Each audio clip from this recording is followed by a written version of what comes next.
Sahabat yang dikasihi oleh Tuhan Yesus Kristus, mari sekarang ini kita berdoa. Kami mempersiapkan diri mendengar kebenaran firman-Mu, nyatakanlah kebenaran sabda-Mu kepada kami. Kami mohon dalam nama Bapa, Putra, dan Roh Kudus. Amin. Sabda Tuhan terambil dari 1 Korintus 1 ayat yang ke-18. Sebab pemberitaan tentang salib memang adalah kebodohan bagi mereka yang menuju kebinasaan. Tetapi bagi kita yang diselamatkan, pemberitaan itu adalah kekuatan Allah. Sahabat yang dikasihi oleh Tuhan Yesus Kristus, di hari yang kemarin saya menjelaskan tentang bagaimana konsep keselamatan di dalam kekristenan. Keselamatan tidak pernah mungkin dimulai dari manusia yang berdosa, tidak pernah mungkin dimulai dari kebaikan kita, karena kita berdosa tidak mungkin menebus diri sendiri, ditebus dengan binatang pun juga tidak punya value yang lebih tinggi daripada kita, maka sangat tidak memungkinkan.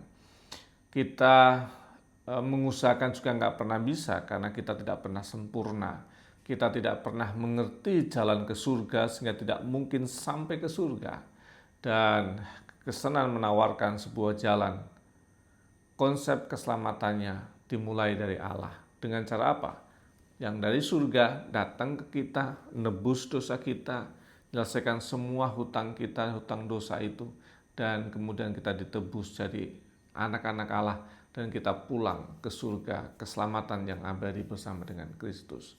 Tapi toh ini juga disebut sebagai sebuah kebodohan. Anak temen gitu kan. Kita yang berdosa, mosok di pihak lain yang harus disalibkan. Enak temen. Sebuah kebodohan dipandang oleh orang lain. Tetapi itu sudah direkam dalam Alkitab. Akan ada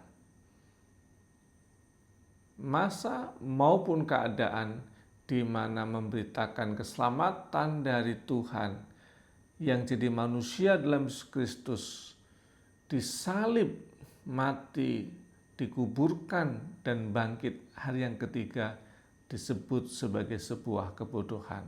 Tetapi yang menarik adalah perkataan ini, dari mereka yang menuju kebinasaan.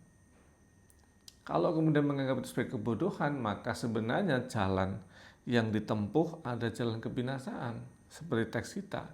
Tetapi pemberitaan tentang Kristus adalah kekuatan buat kita, keyakinan, kepastian, keselamatan untuk kita. Itu konsep tentang keselamatan sudah dinyatakan, akan ada orang yang kebodoh. Oke, kita harus akui, tapi sudah ada dalam teks Alkitab seperti itu. Kita tetap berteguh, iman teguh dalam Yesus Kristus. Contoh yang lain gampang. Apa yang diajarkan Yesus sering juga disebut sebagai sebuah kebodohan. Orang yang menampar pipi kirimu, berikanlah pipi kananmu. Ini bodoh banget. Ini gimana sih ajarannya? Ajaran kasih itu melampaui, tapi memang itulah yang diperintahkan. Siapapun orang yang menampar pipi kirimu, berikanlah pipi kananmu. Bagaimana kita mengerti? Kalau kemudian kita mengertinya dengan cara yang terbatas, sebuah kebodohan, hancur kamu. Tetapi coba kita perhatikan ada kekuatan yang sangat dahsyat, luar biasa. Yang pertama apa? Soal lingkaran kekerasan. Kekerasan akan menimbulkan aksi kekerasan yang berikutnya. Terus dan tidak akan pernah disebut dengan lingkaran kekerasan. Dari mana kita akan menghentikannya? Satu-satunya jalan adalah ketika ada aksi yang mengenai kita, kita tidak meneruskan kekerasan itu pada yang lain atau pada pihak dia, maka akan berhenti hanya dengan kasih, tidak dengan jalan yang lain. Yang kedua apa? Ketika orang itu menampar kamu dan kamu kemudian marah kepada dia, artinya kemarahan orang mengendalikan pikiran, mengendalikan hati kita. Karena kamu marah sama saya, maka saya marah sama kamu. Artinya kita sedang menaruh pikiran, hati kita di kehendak orang.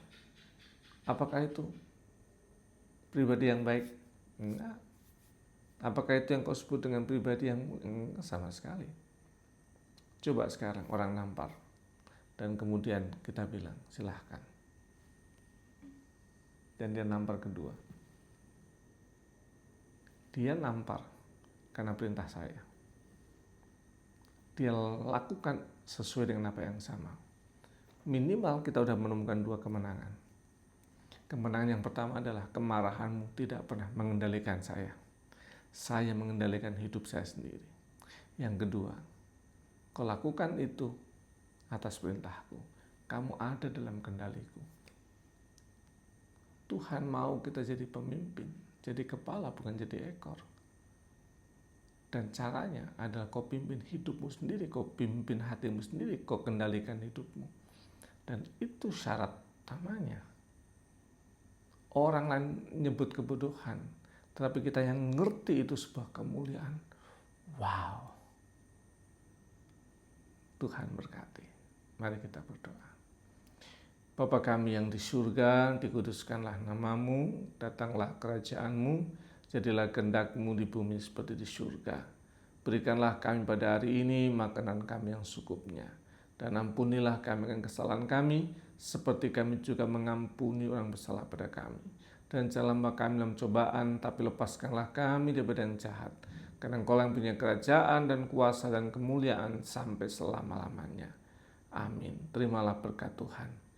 Tuhan yang empunya kasih akan menopang hidupmu sepanjang waktu. Dalam nama Bapa, Putra, dan Roh Kudus. Amin.